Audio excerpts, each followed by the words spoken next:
Gloire. À Jésus. Autorité. À Jésus. Autorité. À Jésus. Magnificence. À Jésus. Élévation. À Jésus. Puissance. À Jésus. Puissance. À Jésus. Dignité. À Jésus. Dignité. À Jésus. Action de grâce. À Jésus. Action de grâce. À Jésus. Toute créature. À Jésus. Tout décon. À Jésus. Tout décon. À Jésus. Tout décon. À Jésus. Tout Togo. À Jésus. Tout Afrique. À Jésus. Toute l'humanité. À Jésus. Alléluia. Amen. Nous sommes devant vous aujourd'hui dans un premier temps pour vous dire bonjour Bonjour. en Christ Jésus. C'est ça. Dans un second temps, nous allons commencer avec un verset biblique. Jean 4, verset 24 à 26. On peut commencer avec le verset 25. Il y a un événement qui s'est produit là-bas. Il y a une femme, appelée la femme samaritaine, qui a discuté une question relative à la divinité de Jésus et à l'adoration des croyants. Et dans leur conversation, Jésus a obligé de lui dire quelque chose de très important. C'est ce que nous voulons lire dans Jean 4, le verset 25 à 26. Si quelqu'un a le verset, dans Jean 4, le verset 25 à 26. Jésus dit à cette femme-là, Jean 4, le verset 20. voilà, 24, Il est écrit, Dieu est esprit, Dieu est esprit. et il faut que ceux qui l'adorent en esprit et en vérité. Il faut que tous ceux qui veulent adorer Dieu, n'importe quel croyant que tu es dans ce quartier de Décon, si tu veux adorer Dieu, il va falloir que tu saches que l'adoration de Dieu, c'est en vertu de l'esprit et de la vérité. C'est-à-dire que tu dois adorer Dieu en esprit et en vérité. Quelqu'un ne peut pas être dans une posture de malhonnêteté, dans une posture de méchanceté, dans une posture de physiologie et adorer Dieu. Maintenant, pourquoi Jésus a dit tout ça à cette femme? Dans le verset 25, suivez ce qui va se passer. Verset 25. Verset 25. La femme lui dit, La femme dit à Jésus, je sais que le Messie doit venir. je sais que le Messie va venir. Parenthèse. Voilà. Qu'on appelle Christ. Voilà. Ça veut dire le Messie voudra dire aussi Christ. Maintenant, Christ voudra dire quoi? Question. Christ voudra dire quoi? Question. Si vous entrez dans n'importe quel dictionnaire, vous entrez dans n'importe quel livre spirituel, le Christ voudra dire tout simplement le sauveur du monde. Est-ce que nous sachions dans ce quartier de Décon, il n'y a aucun humain, il n'y a aucun individu, que ce soit un président, que ce soit un premier ministre, que ce soit un général, que ce soit un commerçant, que ce soit un douanier, que ce soit un banquier, que ce soit n'importe qui, ne peut jamais sauver l'humanité là, ne peut jamais être sauveur de l'humanité. La preuve aujourd'hui, regardez ce qui se passe dans le monde entier. La guerre par ici, la famine par là, des querelles un peu partout, des querelles intercontinentales, des querelles interfamiliales, des querelles intertribales. Mais il n'y a personne sur cette terre pour pouvoir sauver l'humanité relative à tous ces mots que nous endurons. Maintenant, on dit, le Christ, là, qui est le Messie, c'est lui le sauveur du monde. Alléluia. Amen. Maintenant, lorsque nous entrons dans 1 Timothée chapitre 4, le verset 10, vous allez voir que le sauveur du monde, ce qu'on a dit là-bas, le sauveur du monde, c'est Dieu Tout-Puissant. Alors que dans Jean 4, le verset 25, la Bible nous fait comprendre que le Messie, c'est lui le Christ, et le Christ, c'est Jésus-Christ. Jésus qui était en train de discuter avec la femme. Ça veut dire que Jésus est le Christ, Jésus est le Messie. Maintenant, si Jésus est le Christ, il est le Messie, ça veut dire que Jésus est le sauveur du monde. Nous allons voir qui réellement est le sauveur du monde. C'est ça. Dans Timothée, 1 Timothée chapitre 4, verset 10. Voilà. Nous travaillons en effet et nous combattons. Effectivement, tout le monde travaille pour Dieu. Vous qui êtes ici, vous travaillez pour Dieu. Nous aussi, nous travaillons pour Dieu. Maintenant, qu'est-ce qui va se passer? Parce que nous mettons notre espérance dans le Dieu vivant, qui est le Seigneur de tous les hommes, Qui est le sauveur de tous le les hommes. sauveur de tout le monde. Donc, tout ce que nous le faisons pour Dieu, n'est-ce pas? Maintenant, ce Dieu-là, c'est lui le sauveur de tout le monde. Alors qu'on a appelé Jésus le Christ, le sauveur dans Jean 4, verset 25. Ça veut dire que le Dieu Tout-Puissant dont on parle ici, c'est Jésus-Christ. Le Dieu, le sauveur, c'est Jésus-Christ. Et qu'est-ce qu'on a dit à la suite? Merci, merci, amen. Principalement des croyants. Le Dieu sauveur, c'est le sauveur des croyants. Ça veut dire que si tu es chrétien ici, le Dieu qui va te sauver, c'est Jésus. Si tu es musulman ici, le Dieu qui va te sauver, c'est Jésus. Si tu es animiste ici, le Dieu qui va te sauver, c'est Jésus. Si tu es bouddhiste ici, le Dieu qui va te sauver, c'est Jésus. N'importe qui que tu es. Tu peux être un meurtrier, tu peux être n'importe qui. Le Dieu qui va te sauver, c'est Jésus. Parce que tu te dis déjà croyant. Alléluia. Amen. Maintenant, ce Dieu qui est Jésus, nous allons voir l'essence de ce qu'on appelle sauveur du monde. Son essence, l'essence même. Dans un premier temps, nous allons voir est-ce que Jésus est différent de Dieu. Nous allons voir est-ce que Jésus est différent de Dieu. Si nous voyons la différence là, nous allons maintenant déboucher sur l'essence de Dieu. Ou bien l'essence du sauveur. C'est-à-dire que quelle est la pensée idéale? Quel est le but idéal, l'objectif idéal de ce Dieu qui est le sauveur, Jésus-Christ? Nous allons voir ça dans Titre 2, verset 13 à 14. Titre 2, verset 13 à 14. Titre 2, verset 13 à 14. En attendant la bienheureuse espérance Voilà et la manifestation de la gloire du grand Dieu. la manifestation de la gloire du grand Dieu. Maintenant, quel est ce grand Dieu? Et de notre sauveur Jésus-Christ. Ça voudrait dire que le grand Dieu dont on parle ici, c'est lui le sauveur Jésus-Christ. La preuve, quand vous lisez le verset 14, on a dit quoi?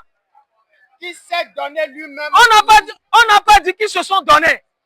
Il n'y a aucune différence entre grand Dieu et Jésus-Christ. S'il y avait une différence entre grand Dieu et Jésus-Christ, la conjonction de combination est là. Devrait être signifiant par rapport au verset 14 qui dit quoi? Qui dit qui s'est donné lui-même pour nous. Qui s'est donné? On n'a pas dit qu'ils se sont donnés. Qui s'est donné pour nous? Il s'est donné pour nous. Comment il s'est donné pour nous? C'est là où nous allons voir l'essence. Comment il s'est donné pour nous? Comment Dieu s'est donné? Jésus-Christ s'est donné pour nous. Jésus, Dieu, qui a quitté les cieux pour venir dans ce monde. Comment il s'est donné pour nous? Oui? Afin de nous racheter de toute iniquité. Écoutez très bien. Il s'est donné pour nous racheter de toute iniquité. Ça veut dire de tout péché. Mes frères, il n'y a personne dans ce monde-là qui peut vaincre le péché par ses propres forces. Mon frère, tu peux aller à l'église, tu peux aller à la mosquée, tu peux être milliardaire, tu peux être intelligent, tu peux être n'importe qui. Tu n'as aucune force sur le péché. Dans Jean 8, le verset 11, lorsqu'on a attrapé la femme adultère, on l'a amenée auprès de Jésus. Les gens qui ont amené la femme là disent à Jésus qu'on l'a surpris en flagrant délit en train de commettre l'adultère. Et Moïse, la loi nous a prescrit de lapider de telle femme. La loi nous a prescrit d'éliminer cette femme adultère. Quelle est la question de Jésus dans Jean 8, verset 10 à 11? Jésus dit, parmi vous, lequel est sans péché? Lequel est sans péché? Ça veut dire que tout le monde est né dans le péché. C'est pourquoi tu ne peux jamais incriminer quelqu'un parce qu'il a tué, parce qu'il a fumé, parce qu'il a pratiqué la fornication, parce qu'il a pratiqué le vol. Personne ne peut accuser quelqu'un parce qu'il a commis un péché. Parce que nous sommes tous nés dans le péché. Nous n'avons aucune force sur le péché. Dans Romains 3, verset 23, la Bible dit, car tous sont péchés, de façon absolue. Car tous sont péchés et sont privés de la gloire de Dieu. Mes frères, il faut reconnaître aujourd'hui que tout le monde est pécheur dans ce quartier de Décon. Maintenant, comment faire pour quitter le péché? C'est ce qu'on nous a donné dans Titre 2, le verset 14. Qui dit encore, reprend? Qui s'est donné lui-même pour nous. Dieu est venu en tant qu'être humain. Il s'est donné lui-même pour nous. Afin de nous racheter de toute iniquité. Afin de nous ramener de toute iniquité. racheter, de nous racheter de toute iniquité, de tout péché. Maintenant, comment ça s'est fait? Nous allons voir ça dans Luc 24, le verset 46 à 47. Luc 24, le verset 46 à 47. Vous allez voir comment Dieu a fait, Jésus a fait pour nous racheter de péché. Aujourd'hui, je suis ici là. Je suis ici là. Dieu me voit sans péché. Parce que Jésus m'a racheté de l'iniquité. Nous tous, les frères qui sommes ici là, Dieu nous voit comme sans péché. Parce que Jésus a pris nos péchés. Quand tu adores Dieu, lorsque tu adores Dieu, tu es dans le péché, tu adores Dieu. Mon frère, tu as même pas réfléchi. Comment quelqu'un dans le péché, il adore Dieu alors que Dieu est saint? Dans Pierre chapitre 1, verset 16, la Bible dit, Dieu est saint. Vous qui l'adorez, vous devez être saint. Mais d'abord être saint là, c'est ça la stratégie que Dieu a fait. Dieu a mis en place pour pouvoir rendre saint tous les êtres humains sur cette terre. Alléluia. Maintenant, Luc 24, verset 46 à 47. Luc 24, verset 46. Écoutez bien. Et il leur dit, Jésus leur dit, ainsi il est écrit que le Christ souffrirait. ainsi il est écrit que souffrirait. Le Christ est le sauveur du monde. Il souffrirait. Jésus, Dieu, va souffrir. Oui. Il ressusciterait des morts le troisième jour. Si la personne doit ressusciter, ça veut dire qu'il est mort. N'est-ce pas? Qu'elle est morte. Donc Jésus est mort. Et le troisième jour, Dieu est mort. Et le troisième jour, il est ressuscité. Vous savez, il y a un philosophe du nom de Nietzsche. Friedrich Nietzsche. Il a écrit Le Gai Savoir. Il dit, hein, lui, le seul chrétien que lui connaît dans le monde, c'est au Moyen-Âge, 15e, 16e siècle. Il dit, hein, le seul chrétien que lui connaît dans ce monde-là, c'est Dieu qui a été crucifié, qui est mort, qui est ressuscité. Donc, ce philosophe Nietzsche aussi reconnaît que Jésus est Dieu, et il est mort pour nous, et il est ressuscité. Et c'est ce que Jésus lui-même a dit ici en amont. Il dit, le Christ souffrirait, Dieu souffrirait, le sauveur du monde qui est Dieu souffrirait. Et il ressusciterait des morts le troisième jour. Il est mort, il est ressuscité le troisième, c'est qui? C'est Jésus. Tout le monde sait que c'est Jésus. Alléluia. Amen. Maintenant, regarde, quand il est ressuscité, quelle est la conséquence? Verset 47. Et que la repentance et le pardon des péchés seraient prêchés en son nom à toutes les nations, en commençant par Jérusalem. Vous avez écouté? Les deux éléments clés. Le pardon des péchés, la repentance. Mon frère, si tu ne crois pas que Jésus, il est Dieu, il a fait un sacrifice pour toi, il a souffert pour toi, il est mort pour toi, il est ressuscité pour te donner la vie éternelle. Laisse-moi te dire que tu ne peux jamais abandonner tes péchés. D'abord, tu vas demeurer dans tes péchés. Parce que c'est en croyant que le péché disparaît automatiquement. De façon automatique, le péché va disparaître si tu crois que Jésus est Dieu et il a fait un sacrifice pour tes péchés. Et après cette purification, tu deviens saint. Maintenant, tu peux te repentir. Si tu as trop la paix, Dieu. On ne peut pas venir ici et dire à la population de bon, repentez-vous. En vertu de quelle logique cartésienne? En vertu de quelle logique nietzschéenne? En vertu de quelle logique ancienne? On ne peut jamais dire à quelqu'un, repens-toi. Comment il va faire? Quelle puissance nous avons? C'est pourquoi, c'est en croyant que Jésus est Dieu, en croyant que Jésus qui est Dieu, il a fait un sacrifice pour tes péchés. C'est en croyant que tu vas bénéficier d'abord de la purification. Alléluia. Amen.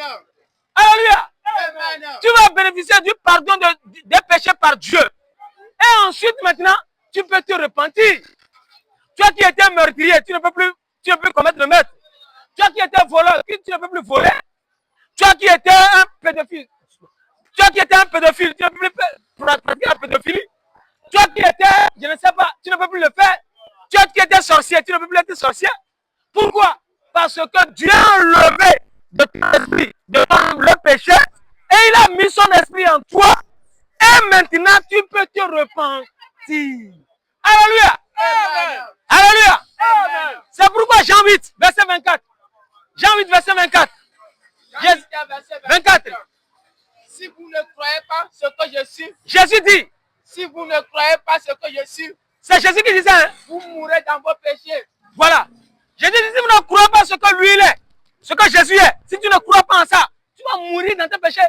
Et ce que Jésus est, nous l'avons déjà dit en amont. Il est le Dieu. Ce n'est pas question de prophète. Jésus, tout le monde est prophète. Jésus aussi peut être prophète. Mais, la nature idéale de Jésus, c'est Dieu. Si tu ne crois pas ce que Jésus est en tant que Dieu, si tu meurs, tu vas en enfer. Si tu ne crois pas que Jésus est Dieu, si tu meurs, tu vas aller en enfer. Nonobstant,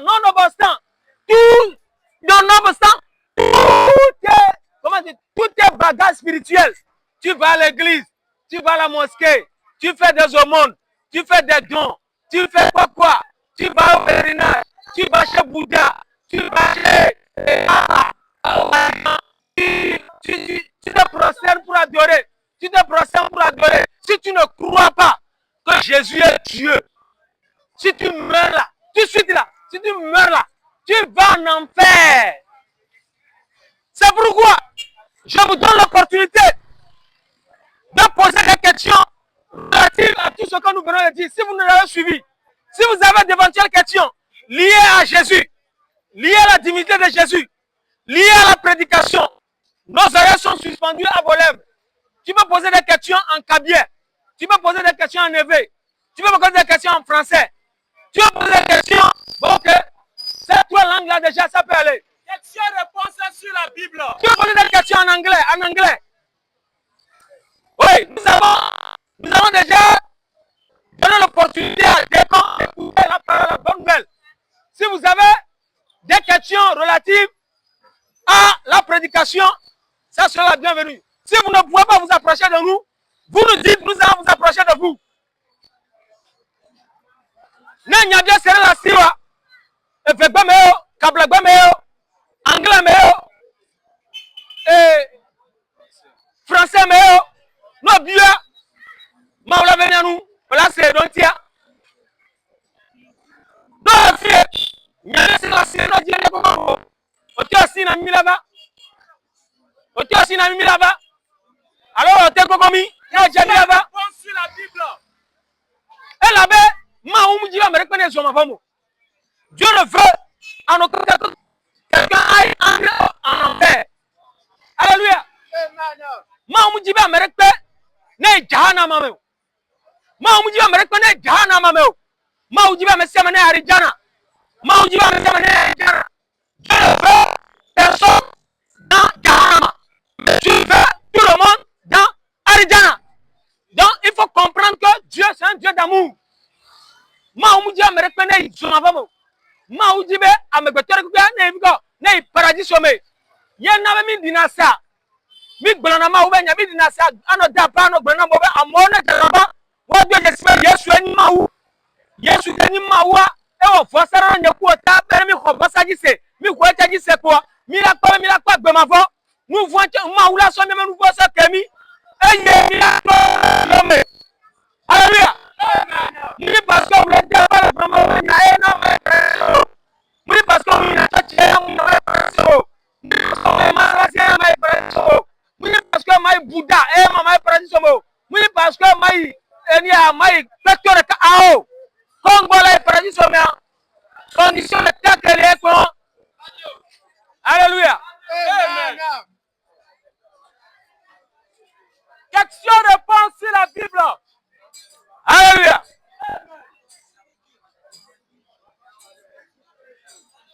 Question-réponse sur la Bible.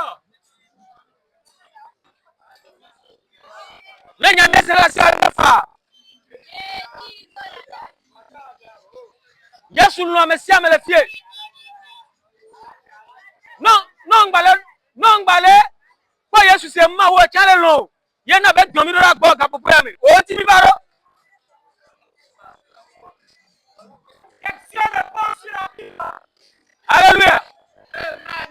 Church im jade o. Masalasi im dana o. Buddha gbo im ade o.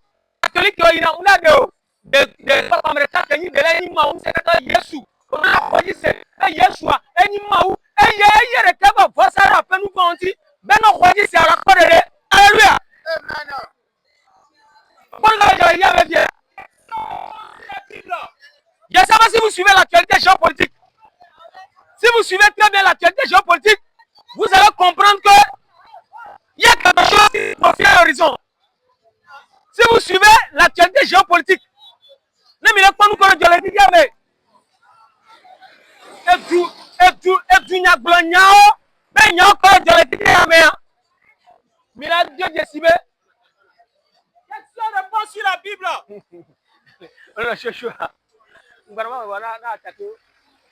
Non, pas du nyagblonyao, mais n'y a encore de les dégâts, mais on te l'a Dieu décimé. Qui dit ça le trône? On dit la terre tourne autour du soleil pendant 365 jours. Maintenant, ce n'est plus ça.